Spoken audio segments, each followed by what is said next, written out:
Bismillahirrahmanirrahim.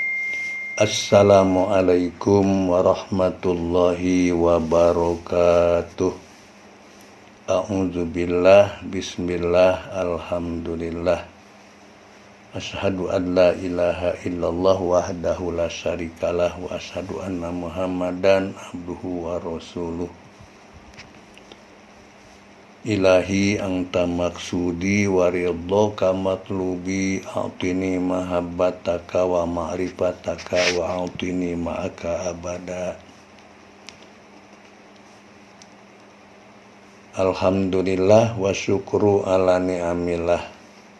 Abah danget dieu tiasa neraskeun deui hanca ngabahas rukun salat anu salajengna. Rukun salat nomor kalima teh ruku. Al-khamisu ar-ruku'. Ari nomor kalima rukun salat teh ruku.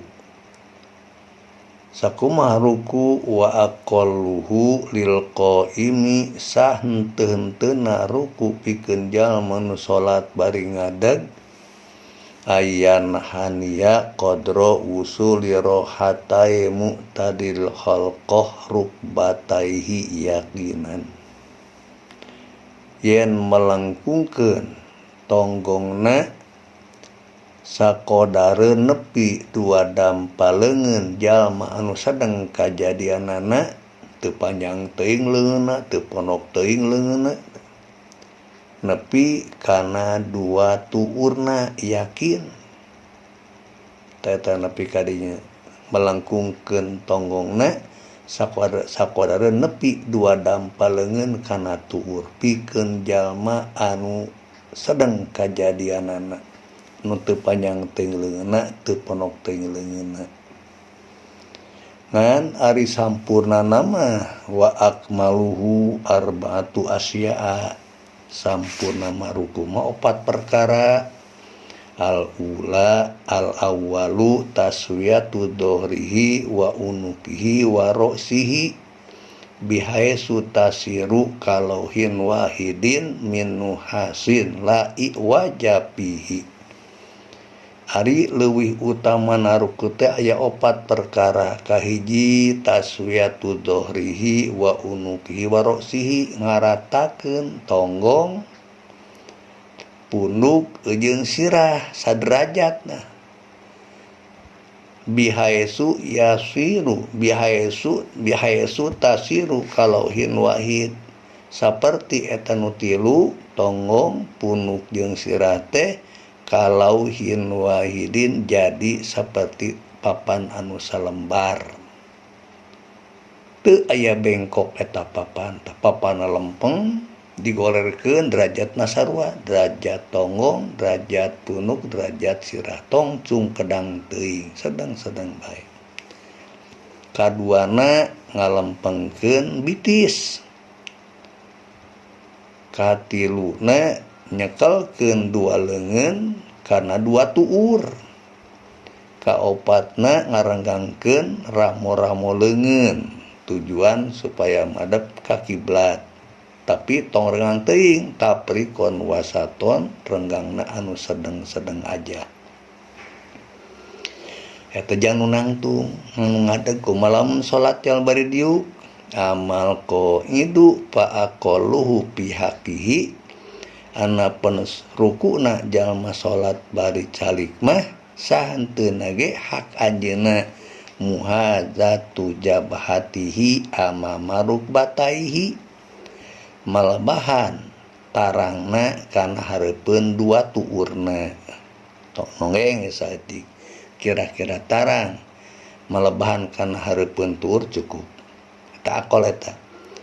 Ngan wa akmaluhu ari sampurnana mah kedah muhadzatuha mahala sujudihi min ghairi mumasatin, malebahan tarangna kana tempat sujud bari tong diantelkeun wa ila kana sujudan la ruku'an, karena lamun diantelkeun mah lain ruku eta mah sujud ngaranna kitunya.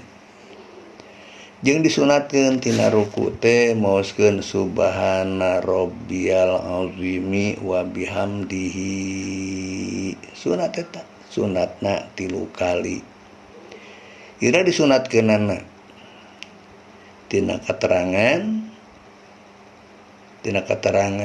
diriwayatkeun ti Utbah bin Amir anjeunna nyaros kieu lamma nuzilat fasabih bismi rabbikal azim samangsa diturunkeun ayat fasabih bismi rabbikal azim qala ngadawuh Kangjeng Nabi sallallahu alaihi wasallam ij'aluha fi ruku'ikum jadikeun tah eta dina ruku anjeun mantap maca subhana rabbiyal azimi wa bihamdihi eta sabaraha macana 3 balen subhana rabbiyal azimi wa bihamdihi subhana rabbiyal azimi wa bihamdihi subhana rabbiyal azimi wa bihamdihi. Cenah keribut menang sabalen eta akol eta paling santen ge sabalen sedengna sunatna 3 balen malah kenging maca nu bieu tasbih kenging macana 7, 8 sampai 11 jang saeta jang jalma salatna anu sorangan nyalira atawa jadi imam anu mamumna anu ridoun dipanjangkeun eta tasbih misal cek imam teh jamaah kumaha lamun ayeuna tasbih urang lobaan we urang sampai 11 kumaha kira-kira muhun 7 mangga tah terodin eta ridho sok aoskeun subhana rabbiyal azimi wa bihamdihi kade ulah rabbil a'li ulah kitu subhana rabbiyal a'li sanes subhana rabbiyal azimi wa bihamdi wajan fa'ilun subhana rabbiyal azimi wa bihamdihi subhana rabbiyal azimi wa bihamdihi subhana rabbiyal azimi wa bihamdihi